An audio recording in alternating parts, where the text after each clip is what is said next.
الحمدللہ رب العالمین والصلاة والسلام علی سید الانبیاء والمرسلین۔ حضر و اباحت کی قسط نمبر 35 اور 36 آپ کے گروپ میں پیش کی گئی۔ آج ہم زبان کے متعلق یعنی گالی گلوچ، چغلی، غیبت کے بارے میں شرعی احکام سیکھیں گے۔ صحیح بخاری کی حدیث پاک حضرت سہل بن سعد رضی اللہ تعالی عنہ سے مروی ہے کہ رسول اللہ صلی اللہ علیہ وآلہ وسلم نے فرمایا، جو شخص میرے لیے اس چیز کا ضامن ہو جائے جو اس کے جبروں کے درمیان ہے یعنی زبان کا، اور اس کا جو اس کے دونوں پاؤں کے یعنی دونوں ٹانگوں کے درمیان ہے یعنی شرمگاہ، میں اس کے لیے جنت کا ضامن ہوں۔ یعنی اپنی زبان اور اپنی شرمگاہ کی ضمانت دے دے کہ میں ان کو نجائز کاموں میں استعمال نہیں کروں گا، تو اللہ تعالیٰ کے حبیب صلی اللہ علیہ وآلہ وسلم فرما رہے ہیں کہ میں اس کو جنت کی ضمانت دیتا ہوں۔ تو ہماری جو یہ زبان ہے، اس سے ہم چغلی، اس سے ہم گالی گلوچ، اس سے ہم غیبت اور کئی گناہ کرتے ہیں۔ چغلی کی تعریف یہ ہوتی ہے کہ کسی کی بات اس انداز سے دوسرے سے کرنا کہ اس کے اندر لڑائی پیدا ہو، جس طرح ہمارے یہاں عورتیں کرتی ہیں، لوگوں کو آپس میں لڑوا دیتی ہیں، ایک دوسرے کے بارے میں لوگوں کو اکساتی ہیں، کسی کی خفیہ باتیں اس کو بتا دیتی ہیں جس کو وہ چھپانا چاہ رہی ہوتی ہے، کسی کی عزت کو نیلام کر رہی ہوتی ہیں۔ اسی طرح گالی گلوچ ہے کہ کسی کے والدین جو دنیا سے پردہ کر گئے ان کو بھی گالیاں نکالتے ہیں، اسی طرح عام لوگوں کو گالیاں نکال کر اپنے والدین جو دنیا سے پردہ کر گئے ان کو گالیاں نکلواتے ہیں۔ تو گالی گلوچ، یہ چغلی، یہ سب جو ہے وہ شرعاً جائز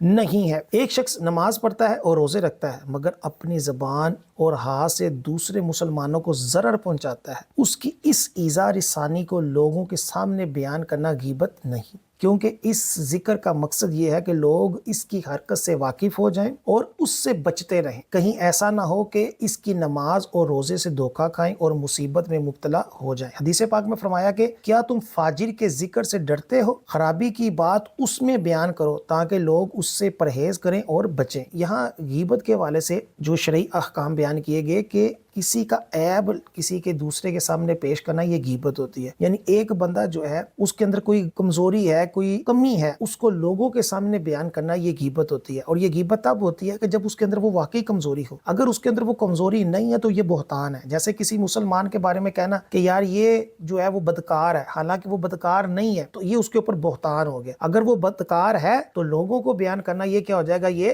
غیبت ہو جائے گا۔ اب یہاں شریعت کہتی ہے کہ عام حالت میں تو غیبت کرنا ناجائز و حرام ہے، لیکن اگر کوئی شخص ایسا ہے کہ جس سے لوگ دھوکہ کھا سکتے ہیں، کہ اس کی نمازوں سے، اس کی دینی باتوں سے دھوکہ کھا سکتے ہیں، تو اس کے حوالے سے ایسے بندے کو بتا دینا درست ہے کہ جو اس سے بچ جائے۔ جیسے کہ اگر ایک شخص ہے وہ فاسق و فاجر ہے، شراب پینے والا ہے، جواریہ ہے، اور اس کے اندر کئی عیب ہیں، اب کوئی شخص اس کے ساتھ اپنی بچی کی شادی کرنا چاہ رہا ہے اور اس سے مسئلہ پوچھ رہا ہے کہ یار میں اس کے ساتھ اپنی بچی کی شادی کرنا چاہ رہا ہوں، یہ کیسا ہے؟ جیسا کہ کئی مرتبہ رشتے کرنے والے جو ہوتے ہیں وہ اہل علاقہ سے جا کر اس طرح کی چھان بین کرتے ہیں، تو اس حوالے سے اگر کوئی جھوٹ بول دے کہ نہیں جی نہیں یہ تو بہت اچھا ہے تاکہ اس کی شادی ہو جائے اور لوگ سمجھتے ہیں کہ جی میں نے تو بڑا اچھا کام کیا ہے، تو یہاں شریعت کہہ رہی ہے کہ یہ جائز نہیں ہے۔ تمہیں یہ واضح کرنا چاہیے تھا کہ یہ بندہ ٹھیک نہیں ہے، جو اس کے اندر عیب ہے اس کو بیان کر دو کہ اب یہ غیبت نہیں۔ اسی طرح اگر کوئی بندہ کسی فراڈیے کے ساتھ کاروبار کرنا چاہ رہا ہے اور یہ ہم سے مشورہ لے رہا ہے اور ہمیں پتا ہے کہ یہ بندہ فراڈی ہے، تو واضح طور پر اس کو کہہ دے کہ بھائی یہ بندہ ٹھیک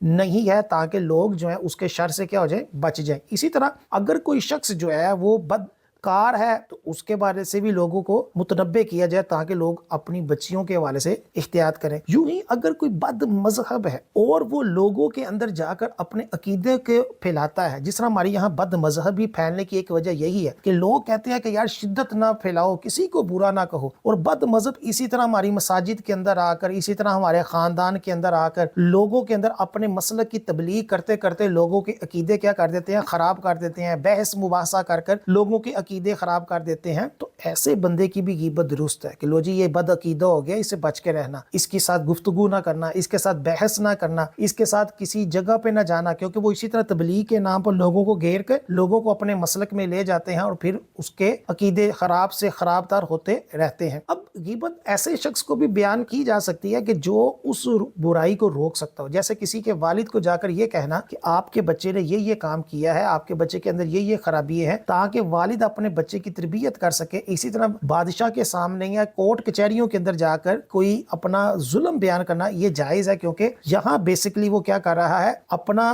جو ظلم ہے وہ بیان کر رہا ہے, یا ایسے بندے کو بیان کر رہا ہے کہ جو اس کے شر کو کیا کر سکتا ہے, وہ روک سکتا ہے. اسی طرح بعض دفعہ ایسا ہوتا ہے کہ پورے علاقے کی طرف بھی لوگ جملہ بول دیتے ہیں کہ یار اس علاقے کے بندے جو ہیں وہ بڑے 2 نمبر ہیں. تو یہ غیبت نہیں ہوتی, کیونکہ یہاں مقصد یہی ہوتا ہے کہ یار وہاں کے علاقوں کے جو لوگ ہیں اس کے اندر یہ ایشو ہے کہ اس کے بارے میں یہ باتیں مشہور ہیں. تو اب چونکہ وہاں کوئی کسی معین بندے کی غیبت نہیں کی گئی, اس لیے شرعاً درست ہے. بس یہ ہے کہ واقعی ایسا کچھ ثابت ہو, ایک آدھے بندے کی وجہ سے پورے علاقے کو بدنام نہ کیا جائے. ہاں کئی علاقے واقعی ایسے ہوتے ہیں کہ جن کے بارے میں مشہور ہوتا ہے, تو اس کو اگر کسی نے بیان کر دیا کہ لو جی وہ فلاں علاقہ ڈاکوؤں کا ہے, چوروں کا ہے, تو اس کے اندر کوئی شرعاً حرج نہیں ہے. حضرت فقی ابو اللیث رحمۃ اللہ علیہ نے فرمایا کہ غیبت 4 قسم کی ہوتی ہے. ایک کفر کی صورت, وہ یہ ہے کہ ایک شخص غیبت کر رہا ہے, اس سے کہا گیا کہ غیبت نہ کرو, کہنے لگا کہ یہ غیبت نہیں, میں سچا ہوں. اس شخص نے ایک حرام قطعی کو حلال بنایا, اس لیے کفر میں چلا گیا, کیونکہ غیبت جو ہے وہ قرآن سے ثابت ہے کہ یہ شرعاً جائز نہیں. دوسری صورت کیا ہے, وہ منافقت کی ہے, کہ ایک شخص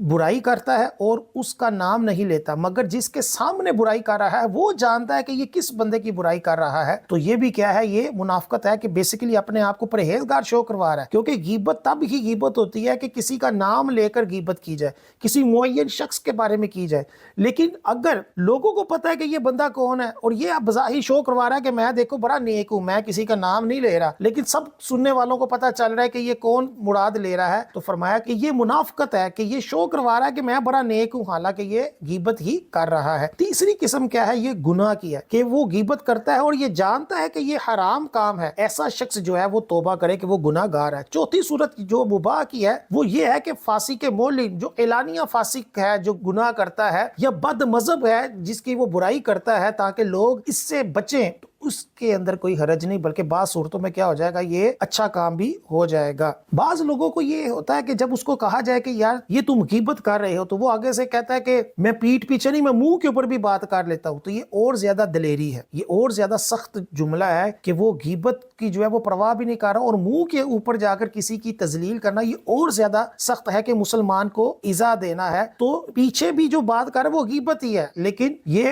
منہ کے سامنے آ کر کہنا کہ میں کر سکتا ہوں, یہ اور سخت ہے. جس کی غیبت کی, اب توبہ کی طرف آتے ہیں کہ اگر جس طرح ہم سب سے غیبت ہو جائے تو کیا حکام ہے. فرمایا کہ جس کی غیبت کی, اگر اس کو خبر ہو گئی کہ اس فلاں بندے نے میرے بارے میں یہ جملے بولے ہیں, تو اب اس سے معافی مانگنا ضروری. بغیر معافی مانگے وہ جو مرضی کرے, جتنی مرضی نمازیں پڑھے, حج کرے, وہ گناہ معاف نہیں ہوگا, وہ اس سے معافی مانگنی پڑے گی. تو بہتر یہ ہوتا ہے کہ جب حج پر جائیں یا کوئی ایونٹ آئے یا شب برات آئے, تو ہر مسلمان سے یہ کہا جائے کہ میں نے جو بھی آپ کی حق تلفی کی ہے, آپ کے ساتھ جو بھی کچھ زیادتی کی ہو, غیبت کی ہو, چگلی کی ہو, تو مجھے اللہ کی رضا کے لیے معاف کر دیں. تو یہ اچھی بات ہوتی ہے. گاہے بگاہے اپنے جاننے پہچاننے والوں سے, اپنے دوست احباب سے معافی تلافی کری جائے. اسی طرح اگر اسے پتہ ہی نہیں چلا اور غیبت ہو گئی, تو اب اس سے معافی مانگنا ضروری نہیں, بلکہ توبہ بھی کافی ہے. امام غزالی فرماتے ہیں کہ اگر جس کی غیبت کی اور وہ مر گیا اور اس کو پتہ بھی چل گیا کہ لو جی اس نے میری غیبت کی تھی, اب اس سے معافی تو مانگ نہیں سکتا, تو فرمایا کہ اس کے لیے دعائے مغفرت کرے اور خود نیک کام کرے کہ کل قیامت والے دن اس غیبت کے بدلے میں جب